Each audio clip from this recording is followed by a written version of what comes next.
গভীর রাতে কানে ফোন চেপে ধরে একাধারে কথা বলছে রহমান। ছোট শালিকা রুমানার সাথে কথাবার্তা শেষে ফোন ডাকলো। চিহ্নিত মন শান্ত হলো কিছুটা। দুহাত পেছনে রেখে আধারে মোড়ানো আকাশের দিকে চেয়ে নিজের করা কাজের উপর নিজেই প্রশ্ন করলো, মেয়েকে দূরে পাঠানোর সিদ্ধান্ত নিয়ে ভুল করলো? পরক্ষণেই নিজেকে জবাব দিল, ভুল করেনি। মেয়ের সুরক্ষার উজ্জ্বল ভবিষ্যতের জন্য যে পথ বেছে নিয়েছে তাতে কোনো ভুল নেই। শব্দ তুলে হাতে থাকা মুঠোফোনটা বেজে উঠল। আকাশের দিক থেকে নজর সরিয়ে ভ্রু গুটালো রহমান। এত রাতে তো কেউ ফোন দেবার কথা না। রুমানার সাথে যেটুকু কথা বলার ছিল তা তখনই সম্পূর্ণ করেছে। ফোন সামনে এনে সেভ করা নাম্বার দেখে গুটানো ভ্রু বিরক্তিতে আরও কুঁচকে গেল। ধরবে না বলেও ধরল। দিনকাল ভালোই চলছে পাটোয়ারি সাহেব। খারাপ চলার মতো কিছু হয়নি। রহমানের দাম্ভিক কথায় ঠোঁট বাঁকালো দিগন্ত। ঘুষি খাওয়ার ফলে হাসতে গিয়ে গালে ব্যথা পেল, কিন্তু তোয়াক্কা করল না। শুনলাম আপনার ছোট মেয়ে জ্বর বাঁধিয়েছে। রহমান পূর্বের ন্যায় কঠিন গলায় বলল, শুনেছ যখন তখন তাই, সিজনাল ফিডার। যদি বলি আমার প্রেমে পড়ে আপনার মেয়ের জ্বর এসেছে? মুখে কাঠিন্যতা ছেড়ে শব্দ করে হাসল রহমান। কণ্ঠে কৌতুকতা মিশিয়ে বলল, পাগলের সুখ মনে মনে। দিগন্ত কম কিসে রহমানকে ফিরতে জবাব দিল তখনই। আসলেই তাই। এই যেমন আপনি আপনার নিছক একটা ভাবনায় সুখ খুঁজে পাচ্ছেন। রহমানের হাসি মুখে ঝামা পড়ল। গম্ভীর গলায় বলে উঠল, তোমার সাথে আমার মস্করা করার সম্পর্ক নয়। এত রাতে ফোন দিয়েছো কেন? দিগন্ত আইসি ভঙ্গিতে বেডে হেলান দিয়ে বলল, মেয়ের চিন্তায় আপনার ঘুম আসছে না, তাই সঙ্গ দিতে ফোন দিলাম। আফটার অল দিগন্ত তালুকদারের মন আপনার মতো ছোট না।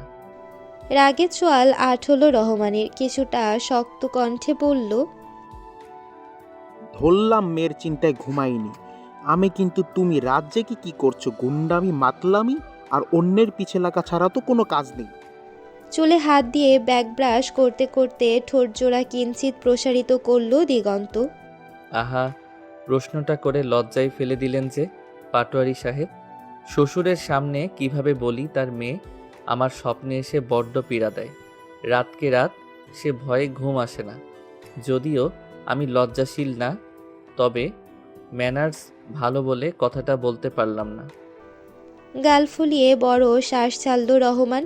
এই ছেলের কথার মার প্যাচে কিছুতেই পড়বে না। তাচ্ছিল্যতার সাথে বলল, নিজের লিমিটে থাকো বলেছিলা, আমার মেয়ের থেকে দূরে থাকবে, ভুলে গেলে? এই তোমার কথার দৌড়। দিগন্ত পাল্টা প্রশ্ন করল, আমাকে কখনো স্বচক্ষে দেখেছিলেন আপনার মেয়ের আশেপাশে? না। এক্স্যাক্টলি, এটাই আমার কথার দৌড়। একটা জোয়ান ছেলের কথার কাছে চুল পাক ধরা রহমানের কথা টক্কর খাচ্ছে। ভাবলে রক্ত ছলকে উঠছে রহমানের। রাগী গলায় হুঙ্কার ছুড়ে বলল, আদব কায়দাহীন ছেলে, বড়দের সাথে কিভাবে কথা বলতে হয় জানো না? রাখো ফোন। কান থেকে ফোন নামিয়ে দুপাশে না ভঙ্গিতে মাথা নাড়ালো দিগন্ত।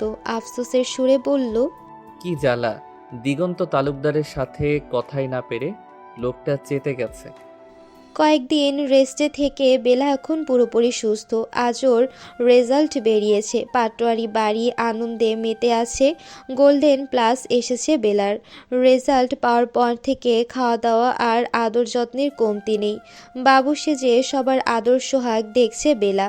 সাথে মাথায় বিরাট ফন্দি আটকে রহমান পাটোয়ারি হাত বোঝাই করে মিষ্টির প্যাকেট এনেছে। মেয়ের সাথে কথাবার্তা শেষ করে আবার ছুটল নিজের কাজের উদ্দেশ্যে। এতক্ষণ বেলা চাতক পাখির ন্যায় অপেক্ষা করছিল। যেই না রহমান চলে গেল অমনি আমিনার কাছে জেদ ধরল তালুকদার বাড়ি যাবে। আমিনাও ৭-৫ না ভেবে বৃষ্টির সাথে যাওয়ার পারমিশন দিয়ে দিল। পারমিশন পেয়ে বেলা লাফাতে লাফাতে রুমে এলো। আলমারি ঘেটে ঘেটে টকটকে লাল রাঙা একটা 3 পিস বের করলো। আয়নার সামনে গিয়ে গায়ের সাথে জড়িয়ে হেলে দুলে দেখলো নিজেকে কেমন লাগছে। ভালো লাগছে দেখে ঝটপট পরে ফেললো। অতপর আবারও আয়নার কাছে এসে একটু সাজলো। ঠোঁট রাঙালো হালকা লাল লিপস্টিকে। কোমর ছুঁয়ে ছুঁয়ে চুলগুলো ছেড়ে দিল। সামনের ছোট চুলগুলো দুদিক থেকে টেনে এনে একটা ছোট ক্লাচ দিয়ে আটকে নিল। মন মতো তৈরি হয়ে বৃষ্টির সাথে চলল পাটোয়ারি বাড়িতে। বের হওয়ার সময় দুজনের হাতে মিষ্টি ধরিয়ে দিল আমেনা। ঘণ্টাখানেক হয়েছে তালুকদার বাড়ি এসেছে বেলা, কিন্তু মনটা ভার হয়ে আছে। যার জন্য এত আয়োজন করে এলো সে বাড়িতে নেই। সবাই ড্রয়িং রুমে বসে গল্প করছে। কথা বলার এক ফাঁকে মাইশা খেয়াল করলো বেলার মনোযোগ নেই। বেলা, কি হয়েছে? মন খারাপ? মাইশার কথার উত্তর দিতে ইচ্ছে হলো না বেলার। সবাই উপস্থিত থাকলো দিশা রুমে।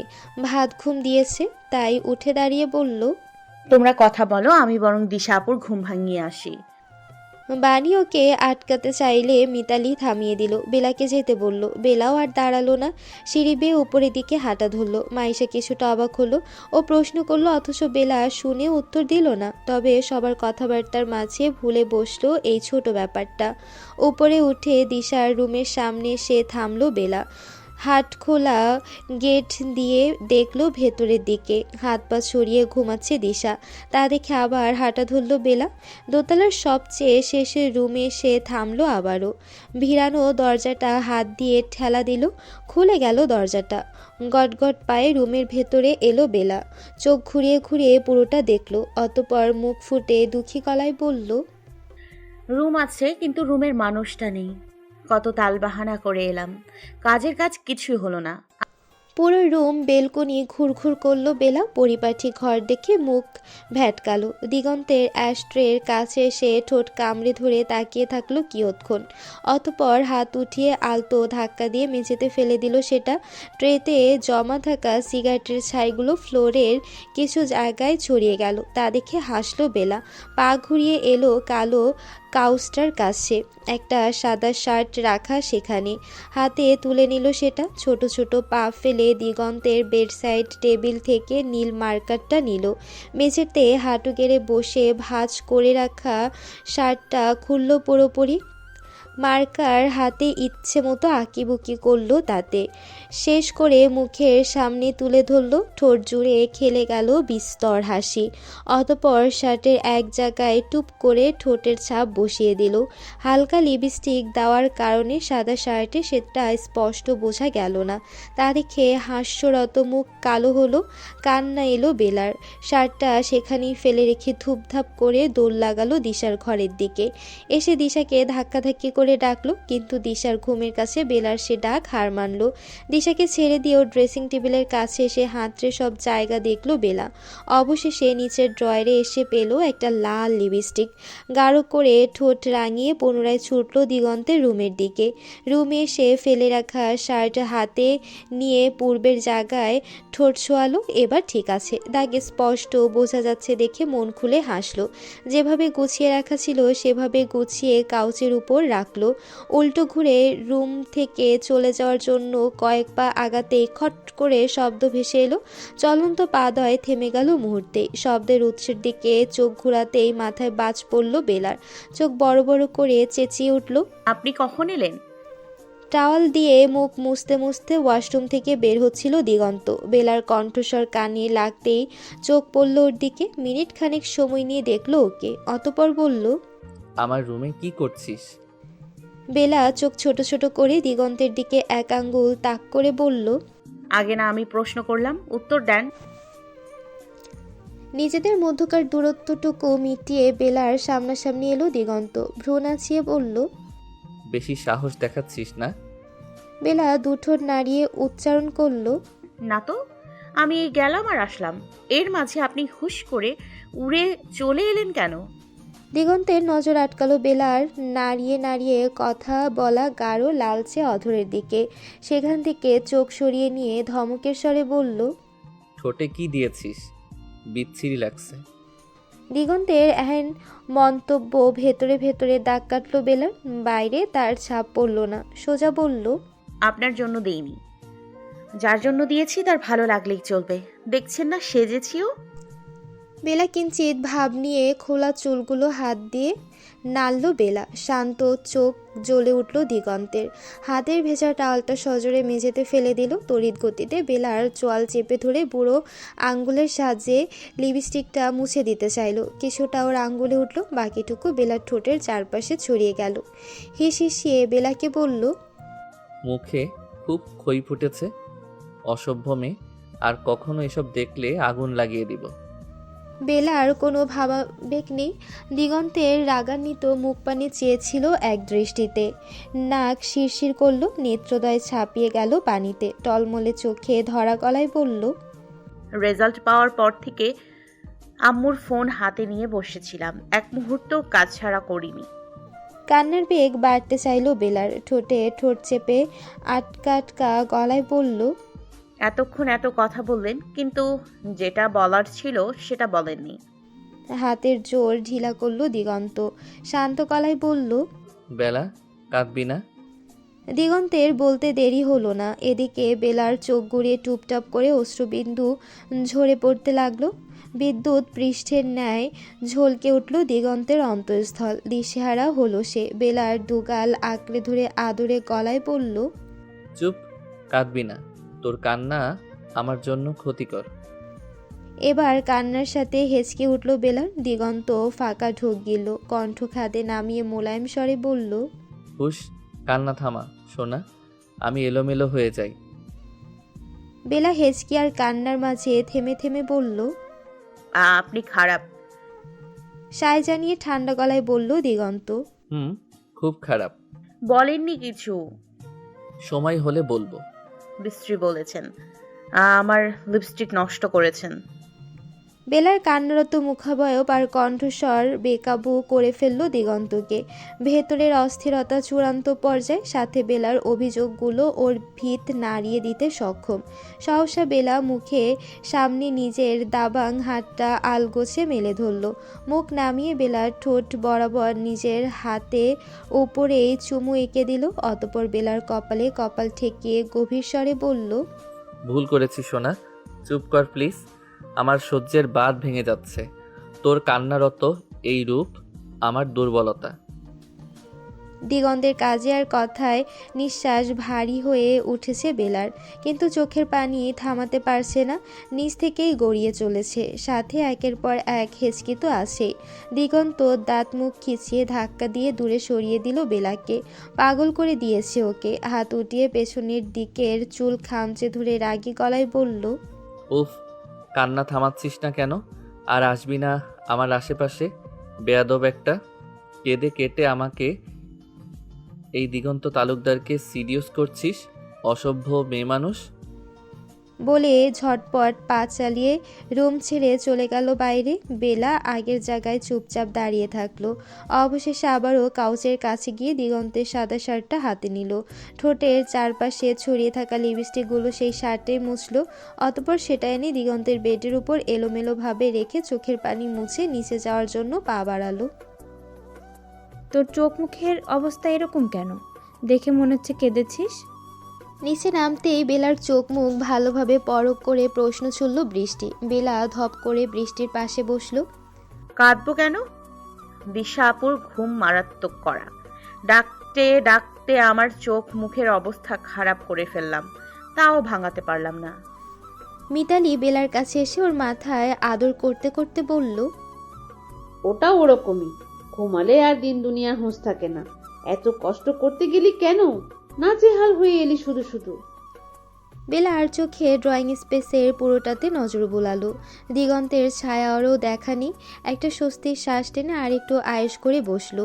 ওপর থেকে সদ্য ঘুম ভাঙা দিশা জুবুথুবু পায়ে হেঁটে এলো। পেছন থেকে বেলার গলা দুহাত দিয়ে জড়িয়ে ধরে ম্যার মেরে গলায় বলল, কখন এলি?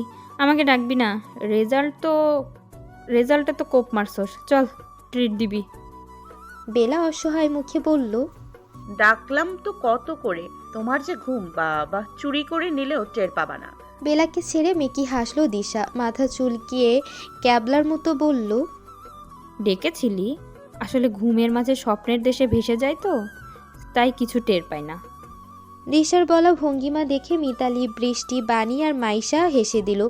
এদিকে বেলা মনে মনে খুশি হলো, দিশা যেহেতু কিছু টের পায়নি, তাহলে এতক্ষণ যা যা করেছে সেসবের কিছুই জানে না। মালটা বানালি কেন, জলটা মেশালি, তোকে দেখে গাইছে ওমন রিমিক্সওয়ালি প্রেমের রিমিক্সওয়ালি। গানের আওয়াজে বিরক্ত হলো দিগন্ত, চেঁচিয়ে উঠল। এই গান থামা। দিগন্তের চিরচিরে বিরক্ত দেখে পৈশাচিক শান্তি পড়ল রায়হান। গান থামাবার বদলে আরও জোরে জোরে বাজতে শুরু করলো। ক্লাবের ছেলেগুলো উড়াধুরা নাচছে। হাতের ক্যানটা শেষ করে বিয়ারের আরেকটা ক্যান তুলে নিল দিগন্ত। রায়হান ওর পাশে এসে গলা ছেড়ে গানের সাথে তাল মিলিয়ে সুর ধরল।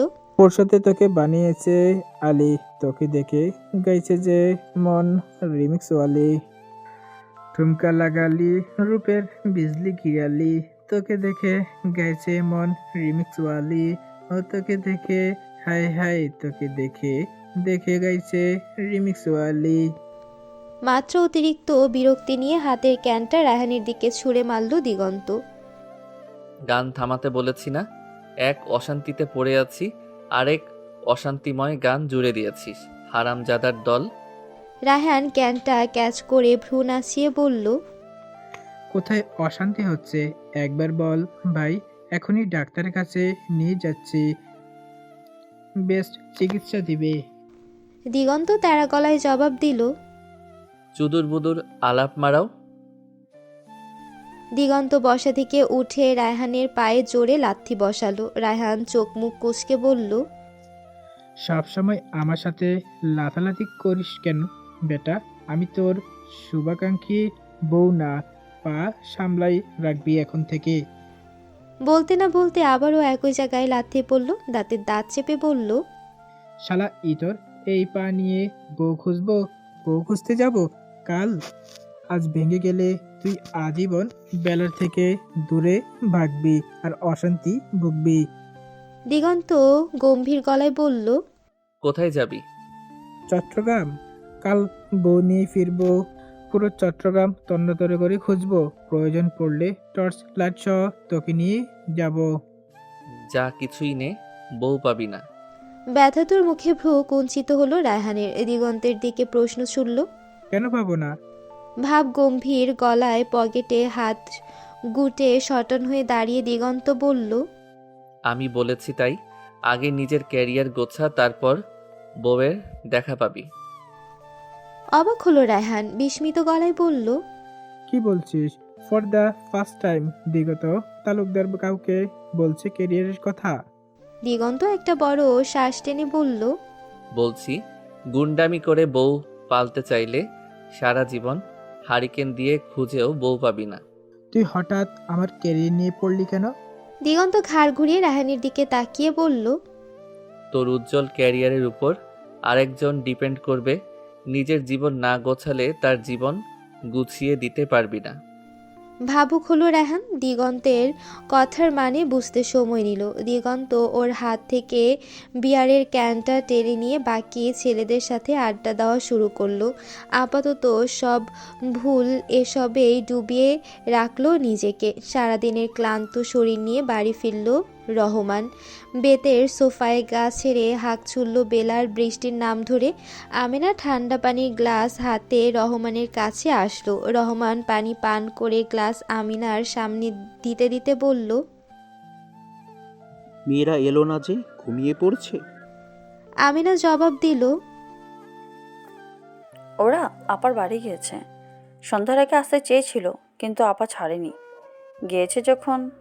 রহমান চোখ মুখের রং পাল্টাতে সময় নিল না, রাগী স্বরে বলল, আমাকে না জানিয়ে কেন গিয়েছে? রহমান এহেন গলায় ভরকালো আমিনা। শান্ত সুর হঠাৎ এত কড়া হয়ে উঠল কেন তা বুঝল না। ধীর গলায় বলল, বেলা যেতে চেলো, তাই আমি বৃষ্টির সাথে পাঠালাম। সাথে মিষ্টি নিয়ে গেছে। আপনাকে তো যেতেই হতো। ওরা রহমানের ভেতরে আগুন জ্বলছে। এতদিন পর গিয়েছে, এখন গিয়ে জোর করে ওদের নিয়ে এলে বোনের সাথে ঝামেলা বাঁধবে।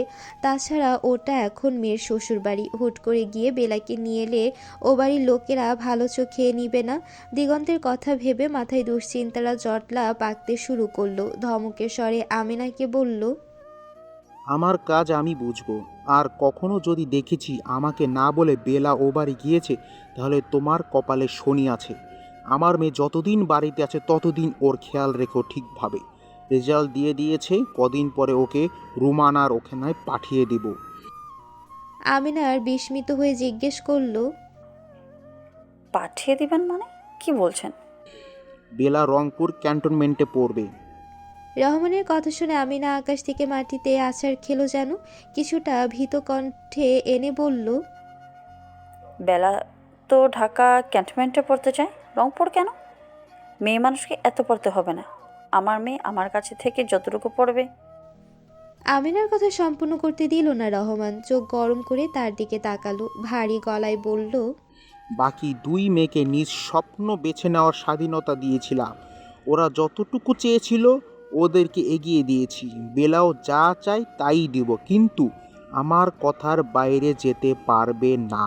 ওকে রংপুর থেকেই পড়া কমপ্লিট করতে হবে। আমিনার মাতৃ হৃদয় সায় দিল না রহমানের কথায়। চুপচাপ ঠায় দাঁড়িয়ে রইল। বাড়তি বয়সে মেয়েকে দূরে রাখার মানসিকতা তার কোনো কালেই ছিল না। রহমান পাটোয়ারিকেও তার ভালোভাবে চেনা। কোনো কারণ ছাড়া বেলাকে এত দূর খালার বাড়িতে পাঠানোর সিদ্ধান্ত এমনিই নেয়নি। সাদা শার্টটা চোখের সামনে মেলে ধরে সরু চোখে তাকিয়ে আছে দিগন্ত। ইচিং বিচিং অঙ্কন আর লাল রঙের দাগের ছড়াছড়ি। বুকের কাছে দুটো ঠোঁটের চিহ্নের দিকে নজর আটকালো। কিছুক্ষণ চেয়ে থেকে স্বল্প বিস্তর হাসলো আনমনেই। অতপর ভালোভাবে ভাঁজ করে কাবাডের সবচেয়ে উপরের তাকে গুছিয়ে রেখে দিল। পা টিপে টিপে দিগন্তের ঘরের সামনে এলো বেলা। হাত পা কাঁপছে। মিতালি ওর হাতে কফি ধরিয়ে দিয়েছে। আসবে না বলে কত গাইগুই করলো, কিন্তু কাজে দিল না। কফি হাতে দরজার সামনে দাঁড়িয়ে আছে। এত রাতে মানুষ কফি কিভাবে খায় মাথায় এলো না বেলার। এখন খেলে কি ঘুমাতে পারবে? প্রশ্নটা খুব করে মাথায় ঘুরপাক খাচ্ছে। ভাবনার মাঝে হঠাৎ সম্মুখের দরজা খুলে যাওয়াতে হকচকিয়ে গেল। মাথা তুলে সামনের বিশালদেহী পুরুষটাকে দেখে মাথা ঘুরতে লাগলো বেলার। ভয় না, দিগন্তের লুক দেখে মাথা ঘুরছে ওর। কালো টি শার্ট আর ট্রাউজার পরা ফর্সাদেহী সুদর্শন পুরুষ।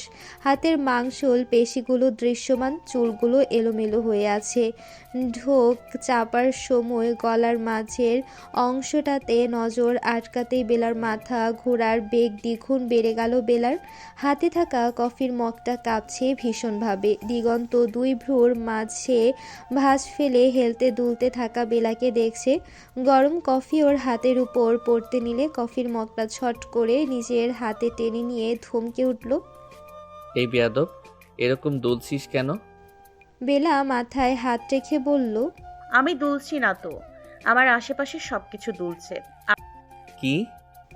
বলতে না বলতে শরীরের ভর ছেড়ে পড়ে যেতে চাইছে বেলা। দিগন্ত ঝট করে এক হাত বাড়িয়ে ওকে ধরল। নিজের দিকে টেনে এনে ঘাবড়ানোর স্বরে বলল, বেলা, শরীর খারাপ লাগছে। বেলার কান ভারী হয়ে এসেছে। সামনের সব কিছু কালো দেখছে। নিভু নিভু চোখে শুধু শুনতে পেল দিগন্ত কিছু বলছে। বেলাকে চোখ বন্ধ করতে দেখে অস্থির হলো দিগন্ত। একটু হেলে কফির মগটা ফ্লোরে রেখে দুহাতে ভালোভাবে ধরল ওকে। গালে হাত রেখে ডাকলো কয়েকবার। বেলা অচেতন হয়ে পড়েছে। সময় ব্যয় না করে বেলাকে এনে বেডে শুয়ে দিল। চোখ মুখে পানির ছিটা দিয়ে আরও কিয়ৎক্ষণ ডাকলো ওকে। মিনিট পাঁচেক পর আস্তে ধীরে চোখ খুলল বেলা। খুলতেই আবার বুঝে নিল। দিগন্ত অস্থির চিত্তে বলল, বেলা, চোখ খোল, কেমন লাগছে বল আমাকে। বেলা চোখ বন্ধ রেখে ধীর আওয়াজে বলল, আপনাকে দেখে মাথা ঘুরছে। আপনি এত সেজেছেন কেন?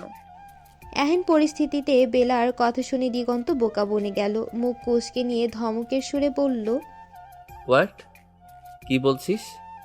আপনি বাড়িতে এরকম সেজেগুজে বেড়ান? কই, আগে তো এত সুন্দর ছিলেন না। এখন আপনাকে দেখতে এতটা সুন্দর লাগে কেন?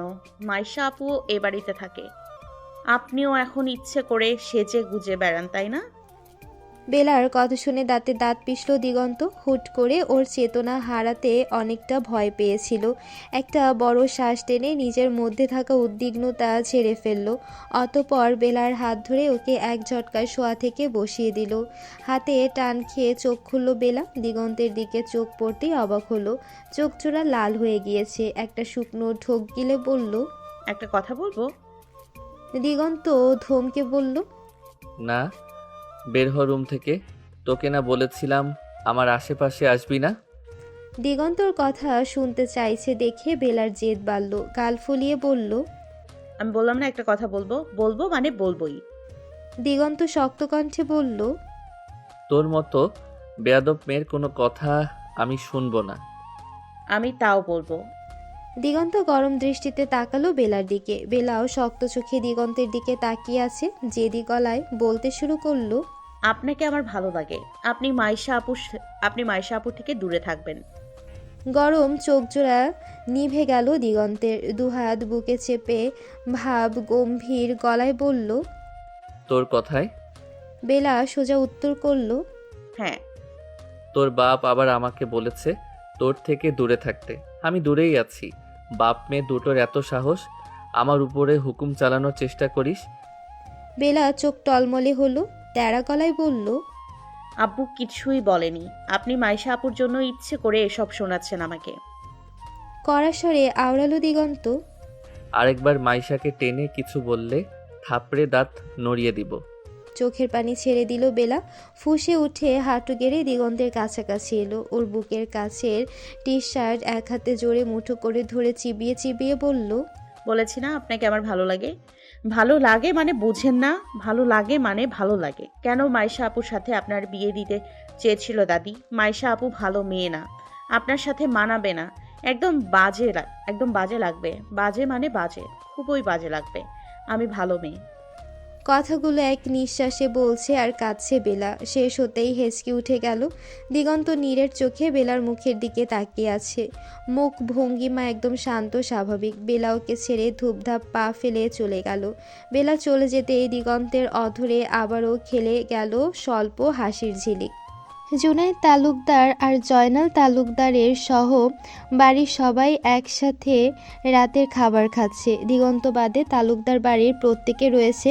বেলা খাওয়ার মাঝে ঘাড় উঠিয়ে কয়েকবার দেখলো দিগন্ত আসছে কিনা, কিন্তু দিগন্তের দেখা পেল না। ভারী অবাক হলো। এত বড় রাত কফি খেয়ে পার করে দিবে নাকি?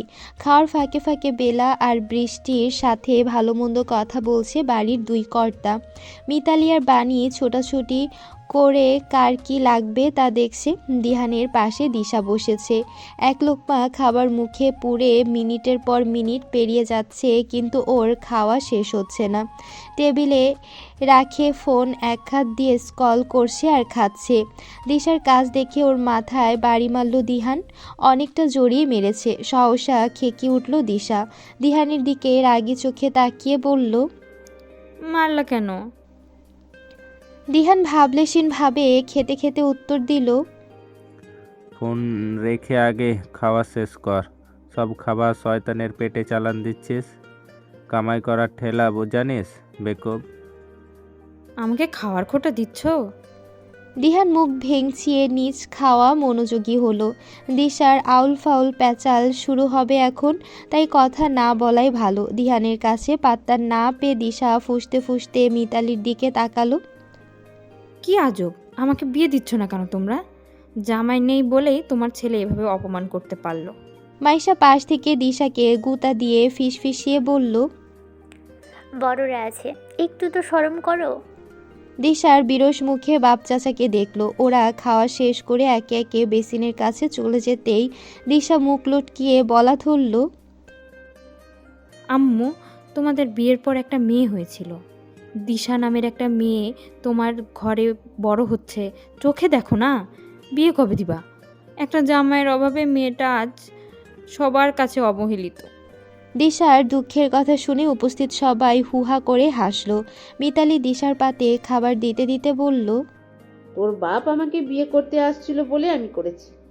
এখন তোর জামাই তোকে বিয়ে করতে না এলে আমার দোষ? মিতালির কথা শেষ না হতে আরেক দফা হাসির রোল পড়ল সেখানে। দিশার মুখ চুপসে গিয়েছে। ফটর ফটর করে সবার সাথে কথায় জিততে পারলো, মায়ের সাথে কোনো দিন পারে না। কি সুন্দর অপমানটা করলো দিশাকে। জয়নাল হাত ধুতে ধুতে জুনায়েদকে বলল। এখন কি চলে যাবে? জুনায়েদ গাম্ভীর্যহীনভাবে উত্তর করল। দূরত্ব থাকলাম, আজ এই বাড়িতেই থাকবো। জয়নাল একটা ভারী শ্বাস ফেলে বলল। ছেলেটার দিকে একটু নজর দিলেও পারো, বয়সটাও কম হলো না ওর। ছেলে বিয়ে দেওয়ার বয়সে নিজেই বিয়ে করে বসে আসো। ছোট ভাইয়ের সূক্ষ্ম খোঁচাটা আঁচ করতে পারল জুনায়েদ। পাল্টা জবাব দিল।